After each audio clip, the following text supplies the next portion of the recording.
Assalamualaikum warahmatullahi wabarakatuh. Nama saya Septian Dika Maulana. Jadi dalam video ini saya akan buat video tutorial K-mean cluster dengan menggunakan PSPP. Jadi pada analisis K-mean cluster dengan menggunakan PSPP ada sedikit perbedaan dengan analisis K-mean cluster dengan menggunakan SPSS. Jadi analisis K-mean cluster dengan PSPP itu kurang lengkap. Nah, seperti jika menggunakan SPSS kita bisa menampilkan tabel ANOVA pada analisis K-mean cluster, sementara pada analisis PSPP itu ANOVA-nya tidak ada, hanya K-mean clusternya saja. Oke, jadi di sini misalnya, jadi di sini saya menggunakan data fiktif. Nah, yaitu misalnya seorang peneliti ingin meneliti penonton film pendek, suatu film pendek di YouTube. Nah, jadi peneliti ini mengkelompokkan variabelnya, yaitu misalnya karena seru, atau karena film pendeknya menambah wawasan, atau karena film pendeknya mengandung plot twist gitu, atau karena ada unsur komedi, atau sekedar mengisi waktu luang aja. Nah, ini label saya isi sama dengan nama variabel. Nah, ini untuk nama saya isi non. Nah, jadi untuk value label, nah di sini 1 kurang, 2 cukup, 3 baik, dan 4 sangat baik. Nah, jadi nanti responden itu mengisinya antara angka 1 sampai angka 4. Ini sama semua. Untuk tampilan data view, nah di sini saya sudah ini data fiktifnya. Jadi tanya saya punya 100 responden yang ditanya pertanyaan terkait film pendek yang ia tonton. Jadi 100 orang ini ceritanya suka menonton film pendek di YouTube. Jadi mereka satu persatu diberi kuesioner pertanyaan. Nah, jadi nilai seru atau menambah wawasan, atau ada plot twist, atau komedi, atau sekedar mengisi waktu luang saja. Jadi ini misalnya Adi menonton film pendek, nah karena seru, nah nilai seru ini diberi 4, berarti sangat seru sekali gitu ya. Menambah wawasan mungkin 2, mungkin sedikit menambah wawasan mungkin. Plot twistnya mungkin ini karena diisi 2, mungkin filmnya Adi tidak terlalu plot twist yang ditonton filmnya gitu ya. Nah, ini juga komedinya 2, berarti Adi tidak terlalu sering nonton film yang terlalu lucu gitu. Dan Adi juga ini sering menonton film pendek di YouTube itu hanya sekedar untuk mengisi waktu luang. Oke. Sekarang kita analisis K-mean cluster. Nih, kita analyze, klik, kemudian K-mean cluster. Nih,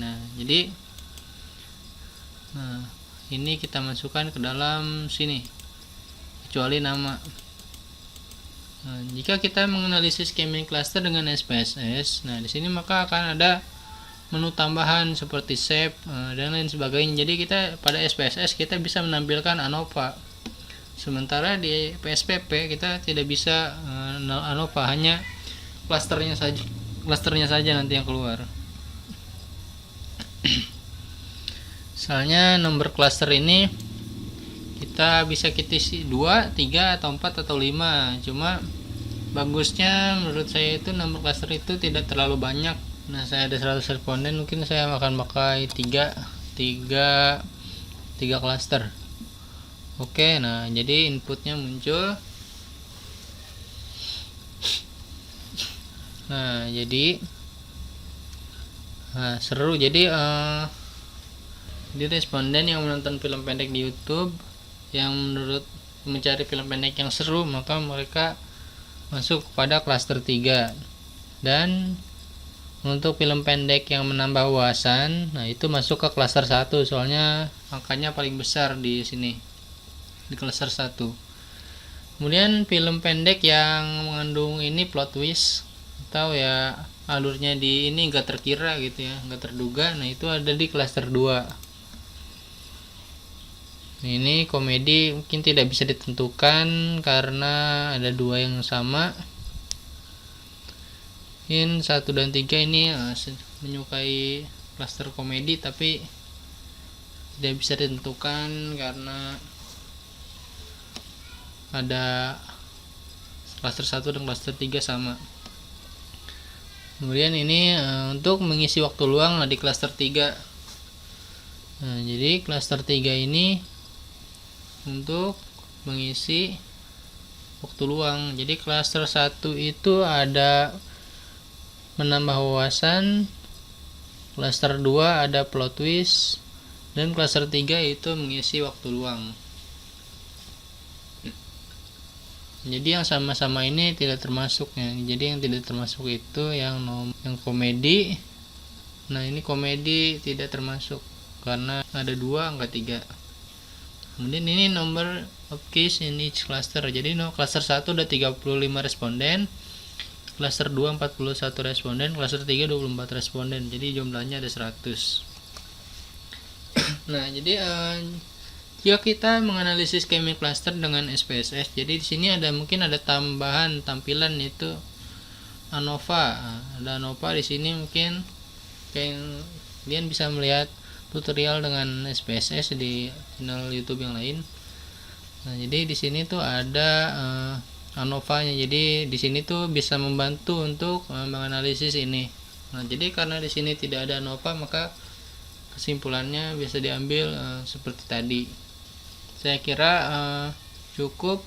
Jadi tutorial analisis chemical cluster dengan PSPP. Nah, bila ada sedikit kesalahan atau kekurangan, mungkin nanti bisa saya tuliskan di komentar. Nah, di komentar bisa saya tuliskan. Nah, jika ada pertanyaan silahkan bertanya di kolom komentar. Oke, sekian video kali ini. Wassalamualaikum warahmatullahi wabarakatuh.